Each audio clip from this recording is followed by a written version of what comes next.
안녕하세요. 저는 올해 67세가 된 김현숙입니다. 제가 오늘 이렇게 사연을 올리는 이유는 정말 믿기 어려운 일을 겪었기 때문이에요. 아직도 그 일을 생각하면 온몸에 소름이 돋고 가슴이 두근거립니다. 하지만 이런 일이 다른 분들께는 절대 일어나지 않기를 바라는 마음에서 용기를 내어 제 이야기를 들려드리려고 해요. 저는 3년 전까지만 해도 정말 행복한 사람이었어요. 40년을 함께한 남편과 든든한 아들이 있었고, 무엇보다 며느리까지 너무 착해서 주변에서 정말 복받았다는 말을 많이 들었거든요. 저희 남편은 평생 성실하게 살아온 사람이었습니다.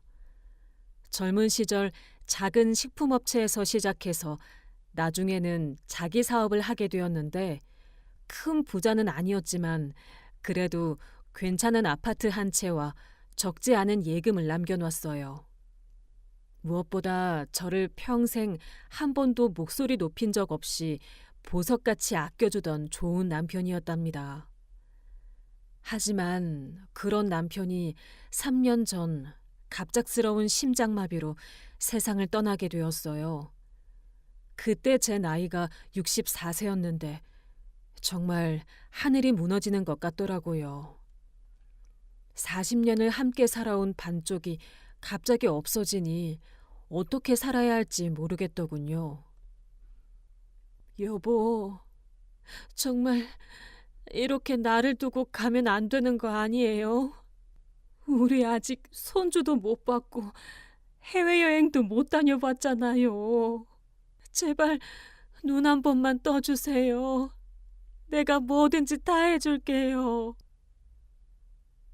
장례식장에서 남편을 붙잡고 얼마나 울었는지 모릅니다.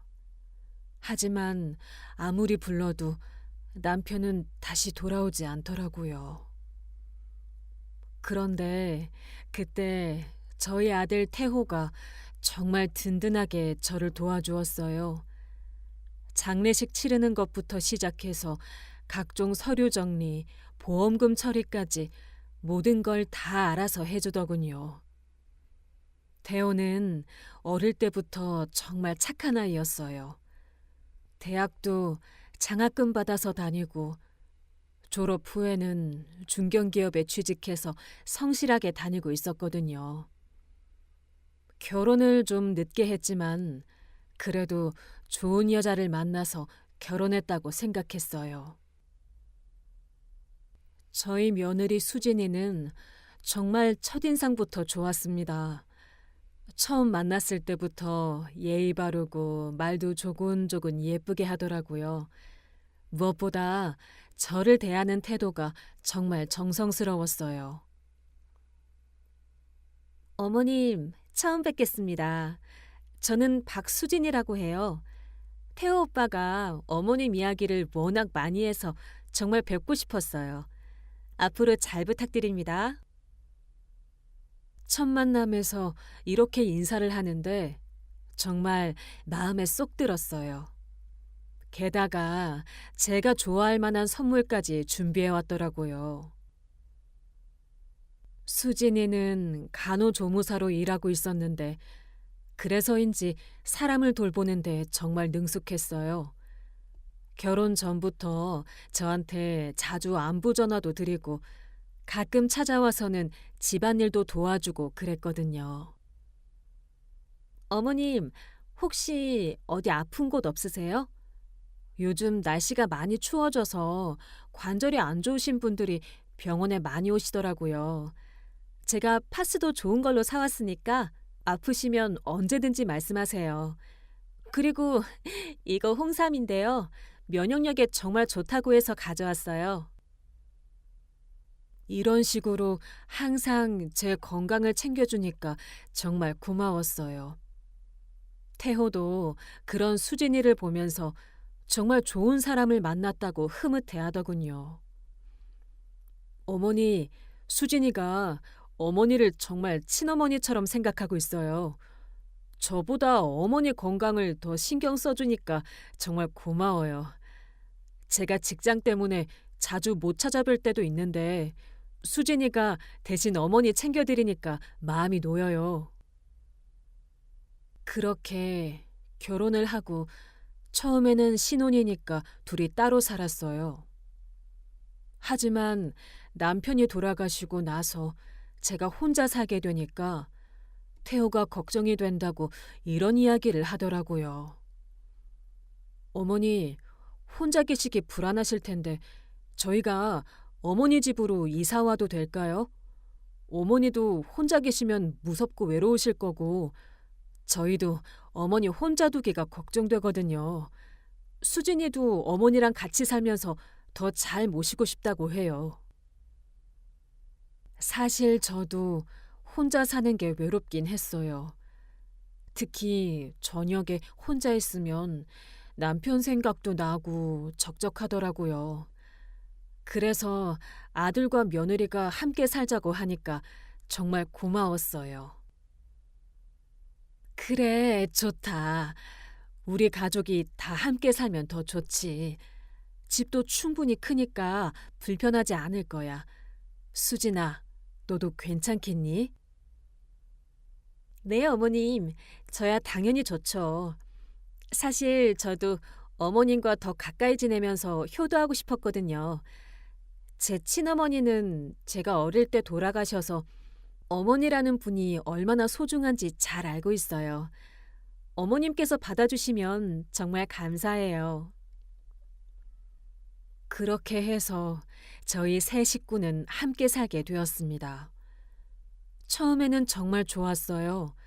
아침에 일어나면 수진이가 아침밥을 다 준비해 놨고 저녁에도 맛있는 반찬들을 만들어서 함께 식사를 했어요. 수진이가 정말 세심하게 제 건강까지 생각해서 요리를 해주니까 너무 고마웠어요. 게다가 집안일도 제가 하려고 하면 안 된다고 하면서 다 알아서 해주더군요. 태호도 퇴근하고 오면 저랑 대화도 많이 하고 주말에는 함께 나들이도 가고 그랬어요. 정말 완벽한 가정이라고 생각했어요. 그렇게 함께 산 지 1년 정도 되니까 정말 행복했어요. 남편을 잃은 슬픔도 많이 줄어들었고 아들과 며느리가 있어서 외롭지도 않았거든요. 특히 수진이는 제가 감기라도 살짝 걸리면 약국에서 약도 사오고 몸살이라도 나면 죽을 끓여주고 정말 친딸보다 더 잘해줬어요. 이런 며느리가 어디 있겠어요. 정말 하늘에서 내려준 복덩이라고 생각했습니다. 주변에서도 저를 부러워하는 사람들이 많았어요. 아파트 동네 아주머니들이나 교회 권사님들이 항상 저보고 복 받았다고 하더라고요. 저도 그렇게 생각했어요. 남편을 잃은 게 너무 슬프긴 하지만 이렇게 좋은 아들과 며느리가 있으니까 남은 인생도 행복하게 살 수 있을 거라고 생각했거든요. 그런데 함께 산 지 2년째부터 조금씩 이상한 일들이 생기기 시작했습니다. 처음에는 정말 사소한 것들이었어요. 가끔 어지럽다거나 밤에 잠이 잘 안 온다거나 그런 정도였거든요. 수진아, 나 요즘 좀 어지러운 것 같아. 나이가 드니까 그런가 봐. 어머님, 그러면 한번 병원에 가서 검사 받아보세요. 혹시 혈압이 높으실 수도 있어요. 제가 모시고 갈까요? 아니면 태호 오빠가 시간 낼 때 함께 가시는 게 좋을 것 같아요. 그래서 병원에 가서 검사를 받아봤더니 정말 혈압이 높게 나왔어요. 의사 선생님이 약을 처방해 주시더라고요. 혈압이 좀 높으시네요. 나이가 드시면서 생기는 자연스러운 현상이긴 하지만 관리를 잘 하셔야 해요. 이 약을 아침에 드시고 한 달 후에 다시 와서 검사 받아보세요. 집에 돌아와서 수진이한테 병원에서 받은 혈압약을 보여줬더니 정말 기뻐하더라고요. 어머님, 다행이에요. 혈압약 드시면 금방 좋아지실 거예요. 제가 매일 챙겨드릴게요. 그리고 어머님, 이건 제가 약국에서 사온 건강보조제예요. 혈압에도 좋고 전반적인 건강에 도움이 된다고 해서 가져왔어요. 하루에 한 알씩 혈압약이랑 같이 드시면 더 효과가 좋을 거예요. 정말 약도 빠뜨리지 않고 챙겨주고 물까지 떠다 주면서 약 먹는 시간을 체크해 주더라고요. 저는 정말 며느리에게 고마웠습니다. 하지만 약을 먹기 시작한 후부터 오히려 몸이 더 이상해지는 것 같았어요. 어지럼증은 더 심해지고 가슴이 두근거리는 일도 많아졌거든요. 그때는 나이 때문이려니 하고 넘겼습니다. 67세면 몸 여기저기 안 좋아지는 게 당연하다고 생각했거든요. 하지만 지금 생각해보니 그때부터가 정말 끔찍한 일의 시작이었던 것 같아요. 제가 아직도 이 이야기를 하면서 손이 떨리는 이유를 곧 아시게 될 거예요. 그렇게 혈압약과 건강보조제를 함께 먹기 시작한 지 한 달 정도 지났을 때였어요. 처음에는 괜찮았는데 점점 몸이 이상해지기 시작했습니다. 아침에 일어나면 머리가 핑핑 돌고 가끔씩 식은땀이 나면서 심장이 두근거리더라고요. 처음에는 나이 탓이라고 생각했어요. 수진아, 나 요즘 좀 이상해. 약 먹은 후에 더 어지러운 것 같은데 이게 정상인가? 어머님, 처음에는 그럴 수 있어요. 몸이 약에 적응하는 과정이거든요. 조금만 더 드시면 괜찮아지실 거예요. 그리고 건강보조제도 처음엔 몸이 적응하느라 그럴 수 있어요. 중요한 건 꾸준히 드시는 거예요. 수진이가 간호조무사니까 그런 말을 하면 저도 믿을 수밖에 없었어요. 그래서 계속 약을 먹었는데 증상이 더 심해지더군요. 특히 약을 먹고 나서 1시간 정도 지나면 갑자기 온몸에 힘이 빠지면서 어지러워지는 일이 자주 생겼어요. 한 번은 화장실 가다가 넘어질 뻔하기도 했거든요. 수진아, 나 정말 이상해. 약 먹고 나면 자꾸 이렇게 어지럽고 힘이 없어져. 병원에 다시 가봐야 하는 거 아닌가? 어머님, 걱정 마세요. 제가 병원에서 일하면서 보니까 혈압약 드시는 분들이 처음엔 다들 그러세요. 혈압이 떨어지면서 생기는 정상적인 반응이에요. 오히려 약이 잘 듣고 있다는 증거라고 생각하시면 돼요. 그리고 건강보조제도 몸에 좋은 성분이 많이 들어있어서 처음엔 몸이 반응할 수 있어요. 그렇게 말하니까 그런가 보다 했어요. 게다가 수진이가 매일 아침마다 정성스럽게 물까지 떠다 주면서 약을 챙겨주니까 의심할 이유가 없었거든요. 어머님, 오늘도 약 드실 시간이에요. 물 미지근하게 준비했어요. 혈압약 먼저 드시고 이 건강보조제도 함께 드세요. 아, 그리고 오늘 아침은 제가 어머님 좋아하시는 미역국 끓였으니까 약 드시고 맛있게 드세요. 정말 지극정성이었어요. 약 먹는 시간도 정확히 지키라고 하고 물도 너무 차갑지 않게 준비해주고 심지어 약 먹은 후에 바로 누우면 안 된다고 해서 30분 정도는 앉아 있으라고 하더군요. 하지만 시간이 갈수록 증상은 더 심해졌어요. 특히 약 먹고 나서 1시간 정도 지나면 갑자기 식은땀이 나면서 온몸에 힘이 빠지고 심장이 너무 빨리 뛰어서 숨쉬기도 힘들어지더라고요. 한 번은 너무 심해서 바닥에 주저앉고 말았어요.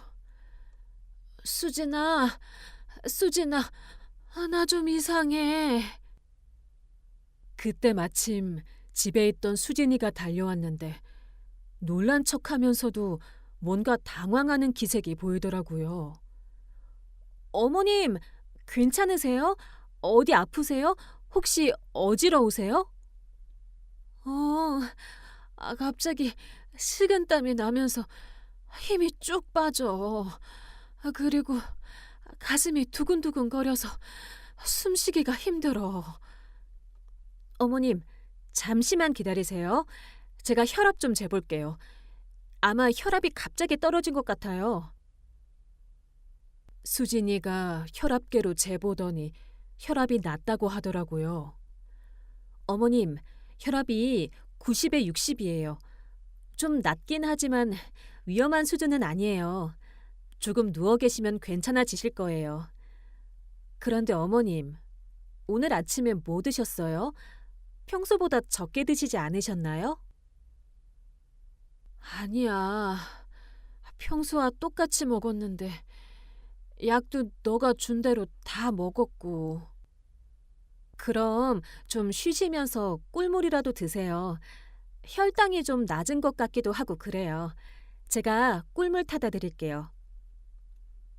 그때는 수진이가 그렇게 챙겨주니까 정말 고마웠어요. 하지만 지금 생각해보니 그때부터 뭔가 수상했던 것 같아요. 제가 쓰러지는 걸 보고 놀라기보다는 오히려 예상하고 있었던 것 같은 느낌이었거든요. 그 후로도 비슷한 일이 몇 번 더 있었어요. 항상 약 먹고 1시간 정도 지나면 갑자기 어지러워지고 식은땀이 나는 거예요. 수진아, 나 정말 이상해. 병원에 한번 가봐야겠어. 약이 나한테 안 맞는 것 같아. 어머님, 그러지 마시고 일단 며칠만 더 지켜보세요. 제가 병원에서 동료들한테 물어보니까 혈압약 처음 드시는 분들이 다들 그런다고 해요. 몸이 적응하는 과정이라고요. 그리고 지금 갑자기 약을 끊으시면 오히려 더 위험할 수 있어요. 어머니, 수진이 말이 맞는 것 같아요. 수진이가 전문가니까 더 잘 알죠. 그리고 어머니가 약 안 드시면 혈압이 더 올라갈 수 있어요. 조금만 더 참고 드세요. 가족들이 모두 그러니까 저도 참고 약을 계속 먹었어요. 하지만 증상은 전혀 나아지지 않고 오히려 더 심해졌습니다. 그러던 어느 날이었어요. 약을 먹고 1시간 정도 지났을 때 갑자기 세상이 빙빙 도는 것 같더라고요. 그리고 식은땀이 막 나면서 구역질까지 나기 시작했어요. 수진아, 나 너무 어지러워. 그때 수진이는 없었어요. 태호는 회사에 있었고 저 혼자 집에 있었거든요.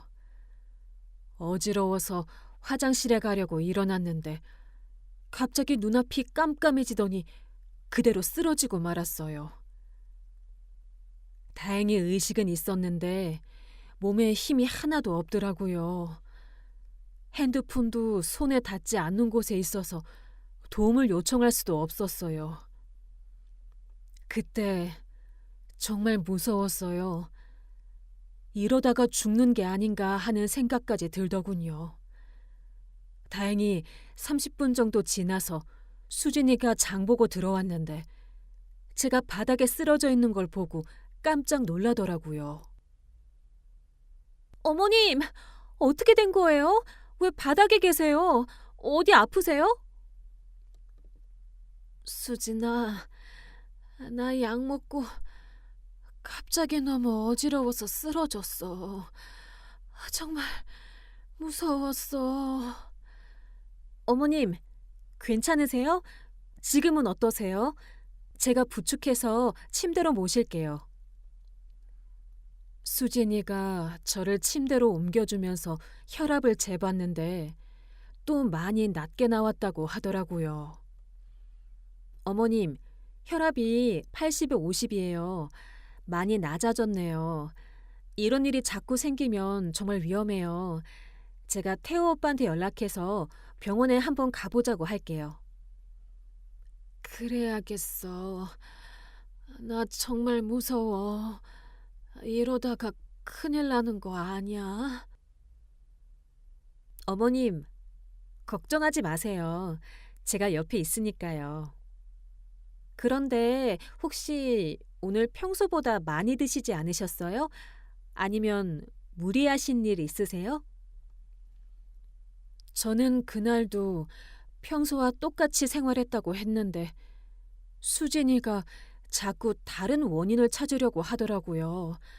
마치 약 때문이 아니라 다른 이유가 있는 것처럼 말이에요. 태우가 퇴근하고 와서 제 이야기를 듣더니 정말 걱정하더군요. 어머니, 정말 괜찮으세요? 수진아, 어머니 상태가 어때? 오빠, 어머님이 오늘 갑자기 쓰러지셨어요. 혈압이 많이 떨어져서 그런 것 같은데 내일 병원에 한번 가보시는 게 좋을 것 같아요. 그러면 내일 제가 휴가 내고 어머니 모시고 병원 갈게요. 이런 일이 자꾸 생기면 안 되죠. 다음 날 병원에 가서 자세한 검사를 받았어요. 그런데 신기한 게 병원에 가는 날 아침에는 평소보다 몸이 괜찮더라고요. 혈압 수치는 정상 범위에 있네요. 다른 수치들도 특별히 이상한 건 없고요. 어지럼증이나 실신 증상이 있으셨다고 하는데 혈압약을 처음 드시면 생기는 일시적인 증상일 가능성이 높습니다. 선생님, 그런데 집에서는 정말 심해요. 약 먹고 나면 어지럽고 식은땀도 나고. 혈압약 용량을 조금 줄여보죠. 그리고 2주 후에 다시 와서 검사 받아보세요. 만약 그래도 증상이 계속되면 다른 약으로 바꿔보겠습니다. 새로운 처방을 받고 집에 왔는데 수진이가 새 약을 보더니 이렇게 말하더라고요. 어머님, 약이 바뀌었네요. 그런데 이 약은 제가 잘 모르는 약이에요. 괜찮을까요? 이전 약이 좀 더 효과가 좋았던 것 같은데. 의사 선생님이 용량을 줄여준 거래. 예전 약이 나한테는 좀 셌나 봐. 그럼 이 새로운 약이랑 함께 건강보조제는 계속 드시는 게 좋을 것 같아요. 오히려 약이 약해졌으니까 건강보조제로 보충해야죠. 그래서 새로운 혈압약과 함께 수진이가 준 건강보조제를 계속 먹었어요. 그런데 이상한 건 새로운 혈압약을 먹기 시작하고 나서도 증상이 전혀 나아지지 않았다는 거예요. 오히려 더 심해지는 것 같았어요.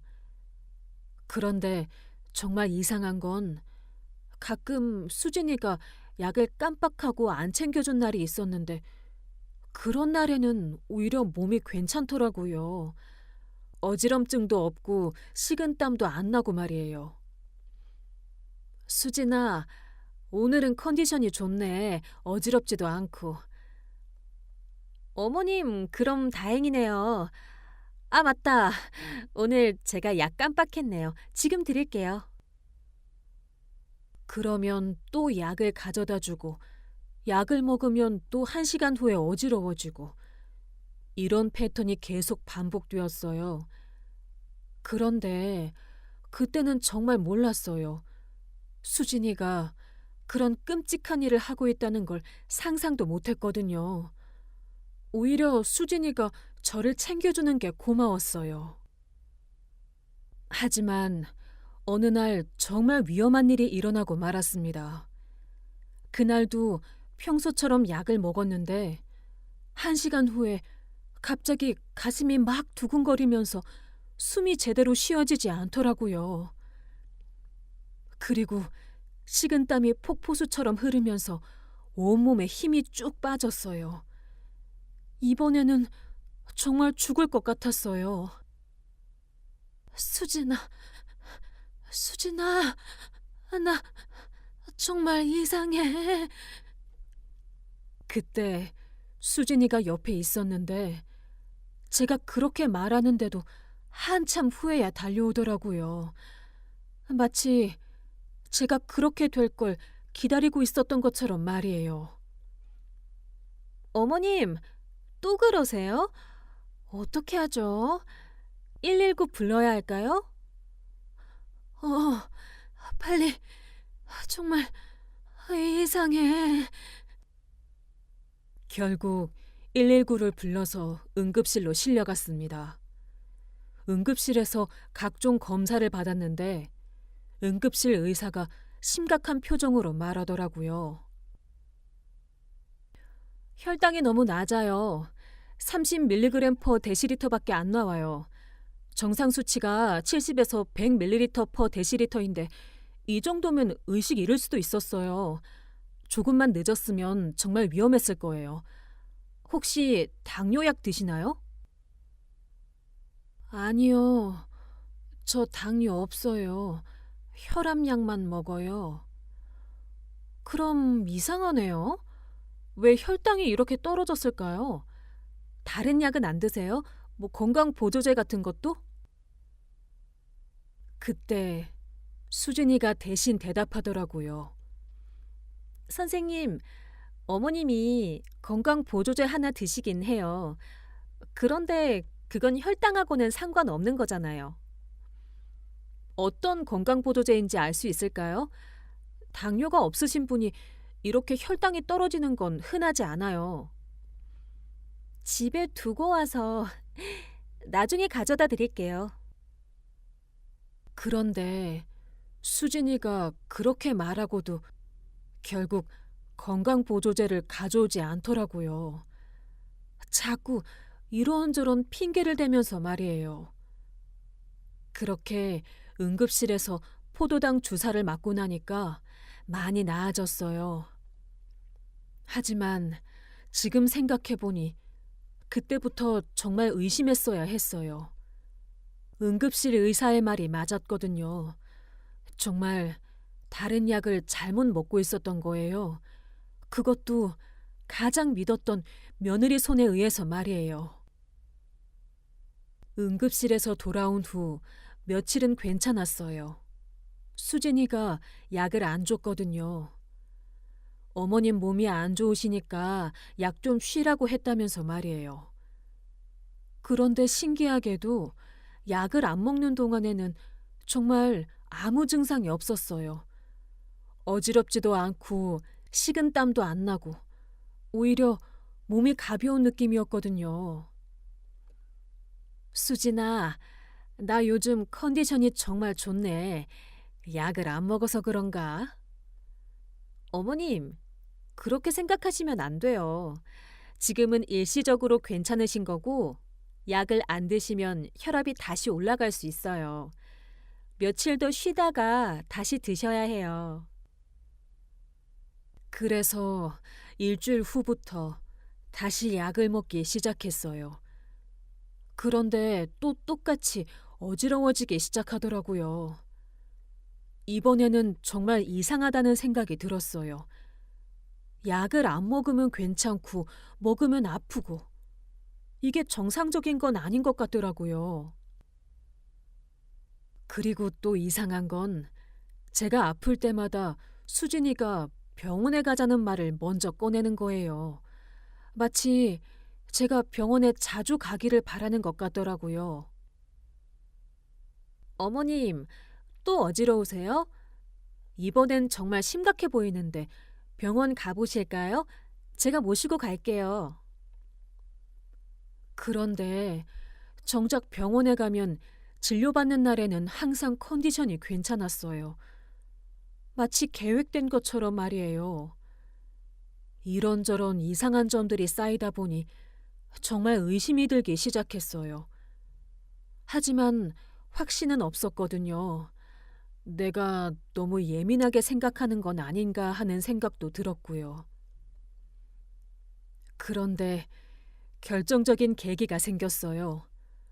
어느 날 수진이가 외출한 사이에 우연히 수진이 방을 지나가다가 책상 위에 놓인 종이를 봤는데 거기에 제 이름으로 된 뭔가가 써 있더라고요. 자세히 보니까 부동산 관련 서류 같았어요. 저희 집 등기부 등본이랑 제 인감 증명서까지 있더군요. 이게 뭐지? 내가 부탁한 적도 없는데 왜 이런 서류들이... 그 서류들을 자세히 보니까 집 소유권 이전에 관한 내용들이었어요. 그리고 제 서명이 되어 있는 위임장까지 있었는데 분명히 제가 서명한 적이 없는 서류였어요. 그때 정말 소름이 돋았어요. 수진이가 저 몰래 이런 서류들을 준비하고 있었다는 거잖아요. 급하게 그 서류들을 다시 원래대로 놓아두고 제 방으로 왔는데 머릿속이 복잡하더라고요. 이게 정말 무슨 일인가 싶었어요. 그리고 그때부터 본격적으로 의심하기 시작했어요. 혹시 수진이가 정말로 저한테 뭔가 나쁜 짓을 하고 있는 건 아닌가 하고 말이에요. 그래서 결심을 했어요. 아파트 같은 동에 사는 친구 옥순이한테 상황을 얘기하고 도움을 요청했거든요. 옥순아, 나 너한테 좀 부탁할 게 있어. 혹시 작은 카메라 같은 거 구할 수 있어? 요즘 수진이가 좀 이상해서 확인해 보고 싶어. 현수가 무슨 일이야? 며느리가 뭘 어떻게 이상하다는 거야? 그렇게 착한 애가. 말로 설명하기엔 좀 복잡해. 그냥 확실하게 알아보고 싶어서 그래. 혹시 그런 거 구할 수 있어? 요즘 인터넷에서 작은 카메라들 많이 팔던데 내가 알아봐 줄게. 그런데 정말 괜찮은 거야? 혹시 오해하는 거 아니야? 나도 오해였으면 좋겠어. 그런데 이상한 일들이 너무 많아져서 확실히 알아봐야겠어. 그럼 내일 당장 알아볼게. 그런데 현수가 조심해. 정말 이상한 일이라면 위험할 수도 있어. 며칠 후 옥순이가 정말 작은 카메라 몇 개를 구해왔어요. 요즘 기술이 정말 좋아져서 동전만한 크기의 카메라로도 몇 시간씩 촬영할 수 있고 와이파이로 실시간으로 핸드폰으로 볼 수도 있다더라고요. 현수가 이거 사용법 알려줄게. 이 작은 버튼 누르면 녹화 시작되고 다시 누르면 끝나. 그리고 이건 와이파이로 연결되니까 네 핸드폰 앱으로도 실시간으로 볼 수 있어. 여기 QR코드 찍어서 앱 다운받아. 고마워, 옥순아. 그런데 이거 어떻게 설치해야 해? 들키면 안 되잖아. 이건 주방 찬장 위쪽 모서리에 붙이면 싱크대 전체가 다 보여. 이건 거실 TV 스탠드 뒤쪽에 숨겨놓으면 거실 전체를 볼 수 있고, 그리고 이 제일 작은 건 네 방문 근처 액자 뒤에 붙여놓으면 복도까지 다 보일 거야. 이렇게 작은 걸로 정말 잘 찍혀? 요즘 기술이 얼마나 좋은지 몰라.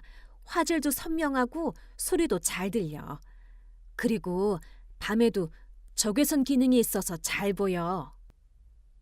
수진이가 출근한 사이에 옥순이와 함께 카메라들을 설치했어요. 정말 작아서 잘 숨겨놓으니까 전혀 티가 안 나더라고요.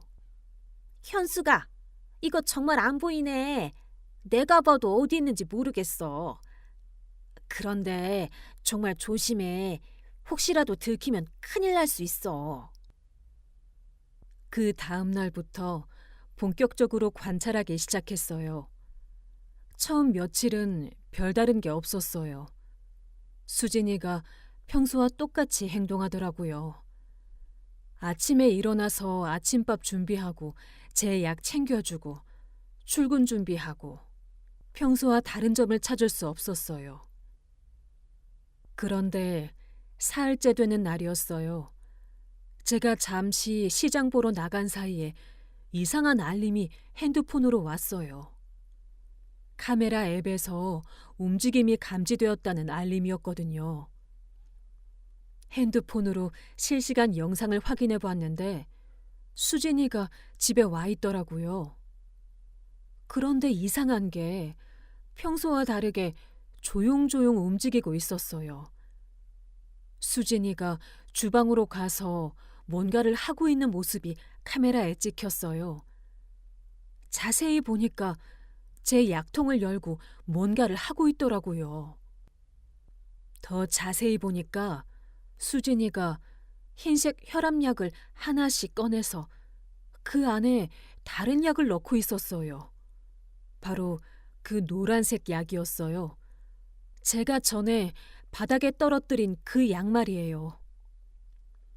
수진이는 정말 조심스럽게 혈압약을 반으로 갈라서 그 안에 가루로 만든 노란색 약을 넣고 다시 붙여서 원래대로 만들고 있었어요.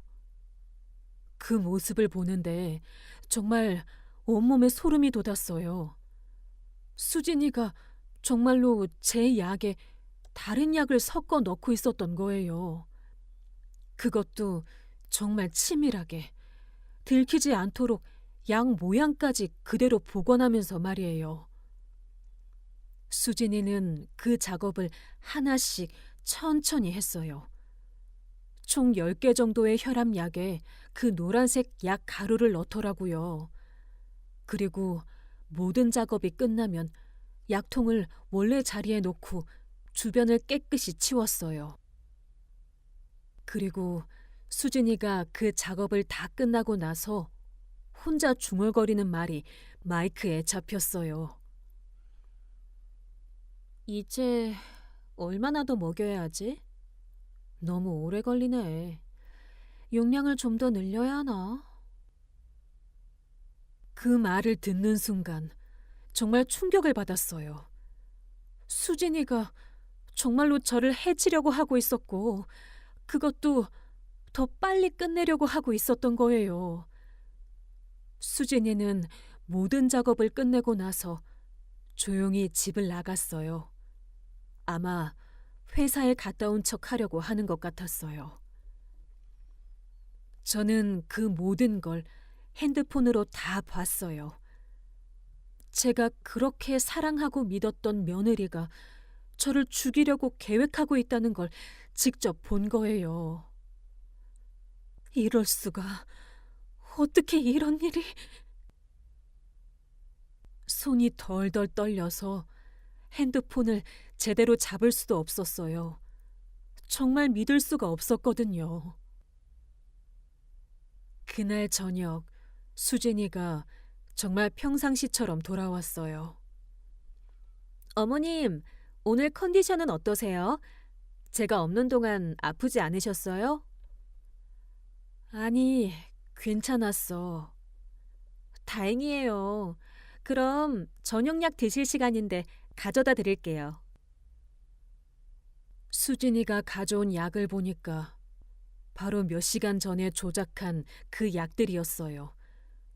겉으로는 평범한 혈압약처럼 보였지만 그 안에는 제가 모르는 다른 약이 들어있다는 걸 알고 있으니까 정말 무서웠어요.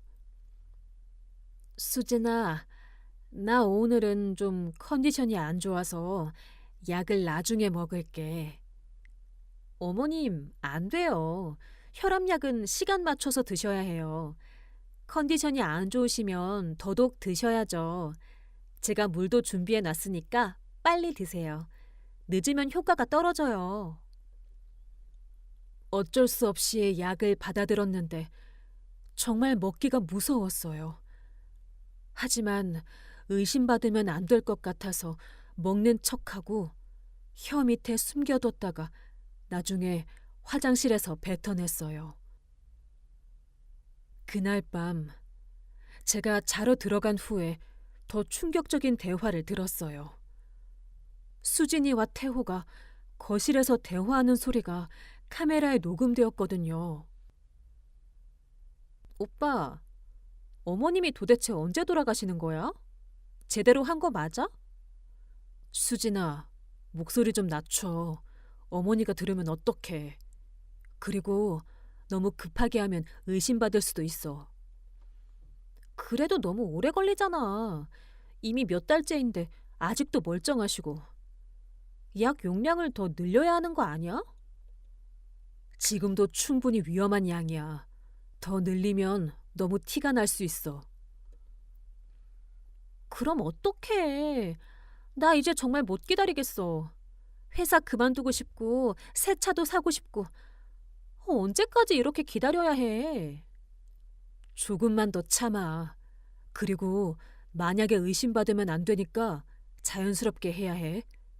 갑자기 죽으면 부검할 수도 있어. 그 대화를 듣는데 정말 세상이 무너지는 것 같았어요.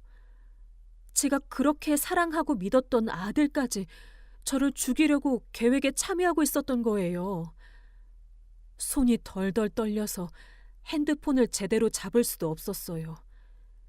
40년을 키운 제 아들이 저를 죽이려고 하다니 정말 믿을 수가 없었어요. 그 다음 날도 계속 관찰했어요. 그리고 더 충격적인 대화들을 들었거든요. 오빠, 내가 계산해 보니까 어머님 재산이 생각보다 많더라. 집값만 해도 10억이고 예금도 4억 넘게 있어. 그래? 그럼 우리가 생각했던 것보다 훨씬 많네. 이참에 빚도 다 갚고 새 차도 사고. 그리고 나는 회사 그만두고 싶어. 더 이상 남 간병하기 싫거든. 어머님 재산으로 당분간은 쉬면서 지낼 수 있잖아. 그래, 좋은 생각이야. 나도 회사 생활하기 싫었는데 이참에 사업이라도 해볼까? 제 재산을 가지고 미래 계획까지 세우고 있더라고요. 정말 치밀하게 모든 걸 계획하고 있었던 거예요. 그리고 가장 충격적이었던 건 며칠 후에 들은 대화였어요. 오빠, 어머님이 자꾸 약을 의심하는 것 같아. 오늘도 건강보조제가 뭐냐고 물어보시더라. 좀 더 빨리 끝내는 게 나을 것 같아. 용량을 2배로 늘려볼까? 그럼 어떡하지? 들키면 안 되는데. 위험하지 않을까? 괜찮아. 어차피 곧 끝날 일인데 뭐. 자연사처럼 보이게 할 수 있어. 그 말을 듣는 순간 정말 무서웠어요. 이 사람들이 정말로 저를 죽이려고 하고 있고 이제 더 적극적으로 나설 생각을 하고 있다는 거잖아요. 더 이상 가만히 있을 수 없었어요. 당장 경찰에 신고해야겠다고 생각했거든요. 하지만 신고하기 전에 더 확실한 증거들을 수집해야겠다고 생각했어요. 그래서 며칠 더 참고 견뎠어요. 그리고 마침내 결정적인 장면을 포착했습니다. 수진이가 제 약에 섞어 놓은 그 노란색 약이 정확히 무엇인지 확인할 수 있었거든요. 수진이가 제 방에서 나간 사이에 급하게 약통을 확인해 보았더니 그 노란색 약에 아주 작은 글씨로 메트포르민이라고 써 있더라고요. 인터넷에서 검색해 보니까 그게 당뇨병 치료제였어요. 당뇨가 없는 사람이 이 약을 먹으면 혈당이 급격히 떨어져서 위험할 수 있다고 나와 있더라고요. 그제서야 모든 퍼즐이 맞춰졌어요. 제가 약 먹고 나서 어지럽고 식은땀이 나고 심장이 두근거렸던 이유가 바로 이 때문이었던 거예요.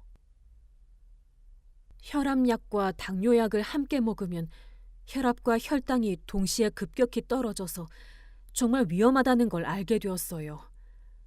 자칫하면 쇼크로 죽을 수도 있다는 거였거든요. 이제 더 이상 참을 수 없었어요. 모든 증거를 준비해서 경찰에 신고하기로 결심했습니다. 그런데 그 전에 한 가지 더 확인하고 싶은 게 있었어요.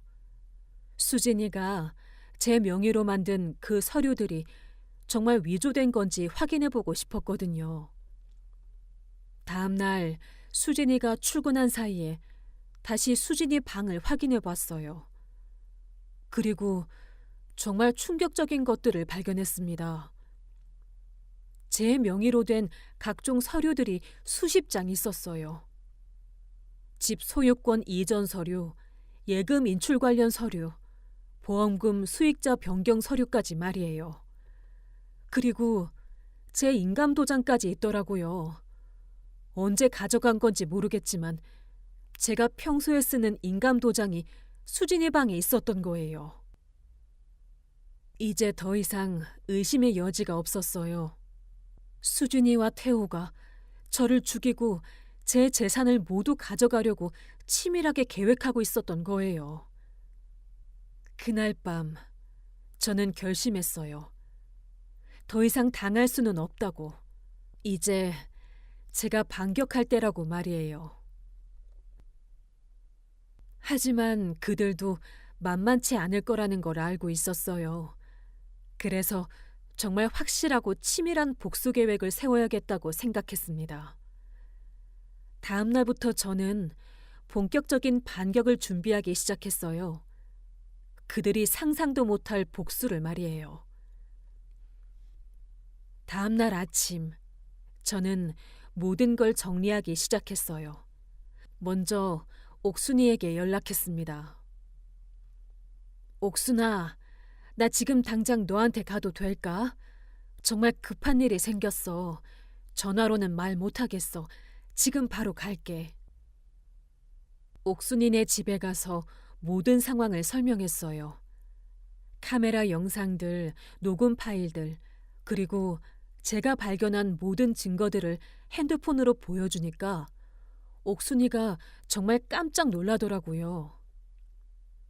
현수가, 이게 정말이야? 수진이랑 태호가 정말 이런 짓을? 세상에, 어떻게 이런 짓을 할 수가 있어? 그런데 이거 어떻게 해야 하지? 나도 밤새 생각해 봤는데 경찰에 신고해야 할 것 같아. 하지만 이 영상들을 어떻게 보여줄지 모르겠어. 현수가, 그냥 핸드폰으로 영상 찍어서 보여주면 되지 않을까? 요즘 경찰들도 다 알아볼 거야. 그런데 만약에 파일이 지워지거나 하면 어떡해? 이게 유일한 증거인데. 맞다. 현수가, 내가 좋은 생각이 있어. 우리 아파트 1층에 컴퓨터 수리점 하시는 사장님이 계신데 정말 좋은 분이야. 그분이 컴퓨터랑 그런 거 진짜 잘하시거든. 한번 부탁해 볼까? 그런데 모르는 분한테 이런 걸 보여줘도 괜찮을까? 너무 개인적인 일인데. 걱정 마. 그 사장님 정말 입 무거우시고 착한 분이야. 우리 아파트 사람들 뭐 고장나면 다 그분한테 맡기거든. 내가 먼저 가서 대충 상황만 얘기하고 올게. 30분 후 옥순이가 그 컴퓨터 수리점 사장님과 함께 왔어요. 40대 후반 정도 되어 보이는 인상 좋은 분이었어요. 안녕하세요, 어르신. 이웃분이니까 김 사장이라고 불러주세요.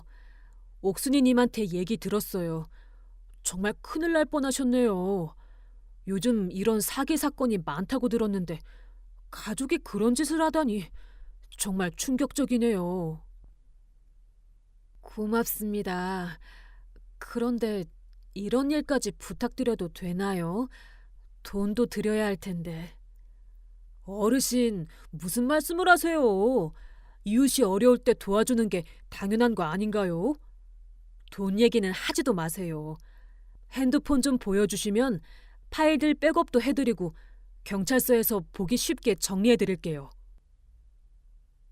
김 사장님은 정말 꼼꼼하게 일을 처리해 주셨어요. 핸드폰 영상들을 날짜별로 정리하고 녹음 파일들도 시간 순서대로 배열해 주시더라고요. 어르신, 이거 정말 결정적인 증거네요. 이 정도면 경찰에서도 바로 수사할 수 있을 것 같아요. 그런데 혹시 원본 파일들이 삭제될 수 있으니까 여러 곳에 백업해 드릴게요. 그리고 저와 옥순이, 김 사장님까지 셋이 함께 경찰서로 향했습니다. 관악서 형사과에 도착해서 접수 담당 경찰관에게 상황을 설명했는데 처음에는 좀 시큰둥한 반응이었어요. 어르신, 가족간 문제는 보통 민사 분야이고 혹시 다른 오해는 아니신가요? 아니에요. 제발 제 말 좀 들어보세요. 저희 아들과 며느리가 저를 죽이려고 계획하고 있었어요. 증거도 다 있어요. 그때 김 사장님이 나서서 도와주셨어요. 경찰관님, 정말 심각한 사건이에요. CCTV 영상에 명백한 독살 시도 장면이 찍혀 있고 음성 녹음도 있어요. 한 번만 보시면 바로 아실 거예요. 그래서 김 사장님이 정리해 주신 파일들을 보여줬어요. 수진이가 제 약을 조작하는 장면, 태호와 수진이의 대화 녹음까지 말이에요.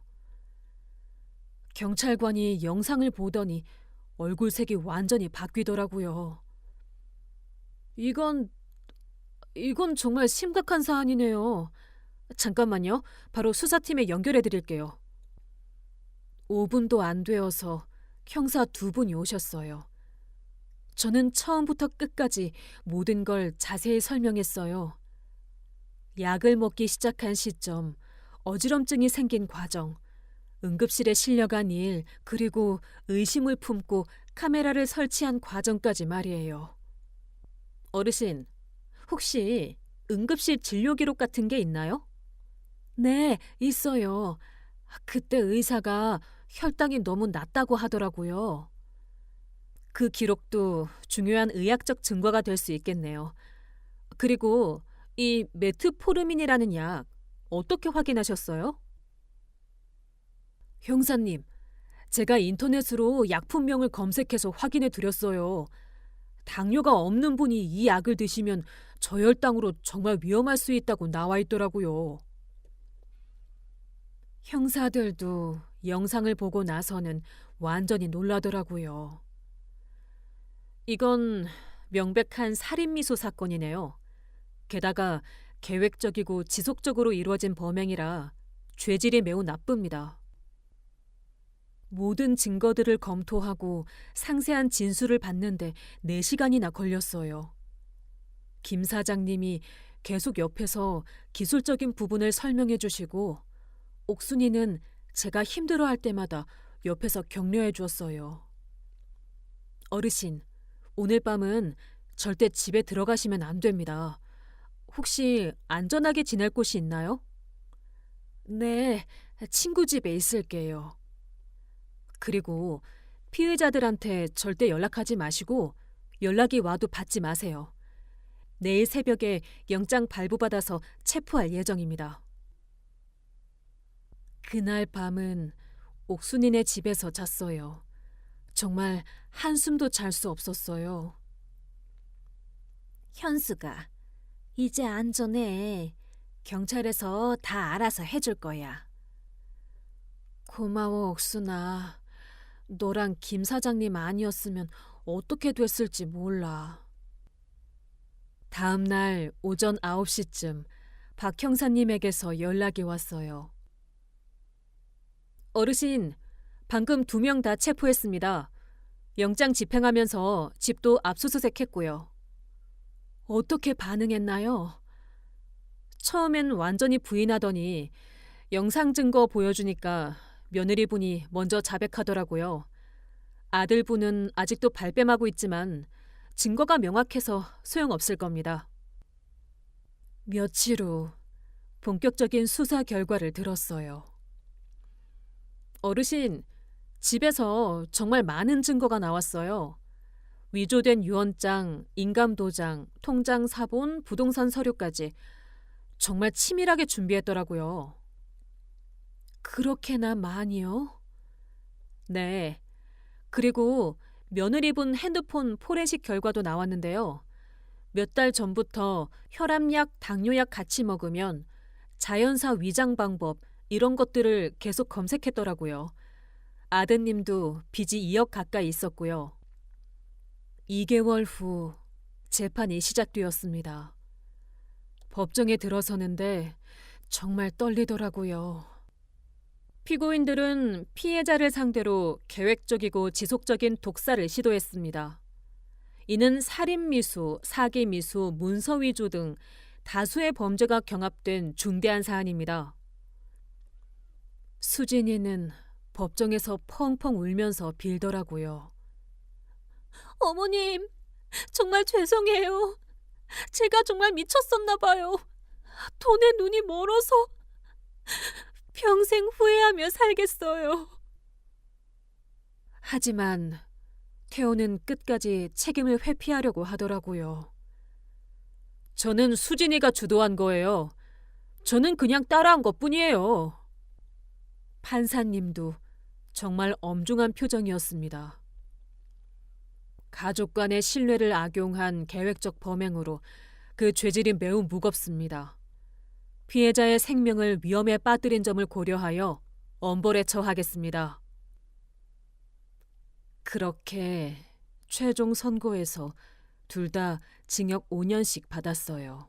재판 후 기자들이 몰려들었는데 이 사건이 뉴스에도 나오고 인터넷에도 퍼져서 큰 화제가 되었습니다. 그 후 태호는 회사에서 해고되었고 수진이는 간호조무사 자격이 취소되었습니다. 주변 사람들도 모두 등을 돌렸다고 하더라고요. 지금은 혼자 살고 있지만 오히려 편해요. 옥순이나 김 사장님 같은 진짜 좋은 분들을 알게 되었거든요. 여러분, 아무리 가까운 가족이라도 이상한 점이 있으면 의심해 보세요. 그리고 주변에 도움을 요청하는 걸 부끄러워하지 마세요. 저는 이제 진짜 제 인생을 살고 있습니다. 그게 그 사람들에게 줄 수 있는 가장 좋은 복수라고 생각하거든요. 긴 이야기 끝까지 들어주셔서 감사합니다.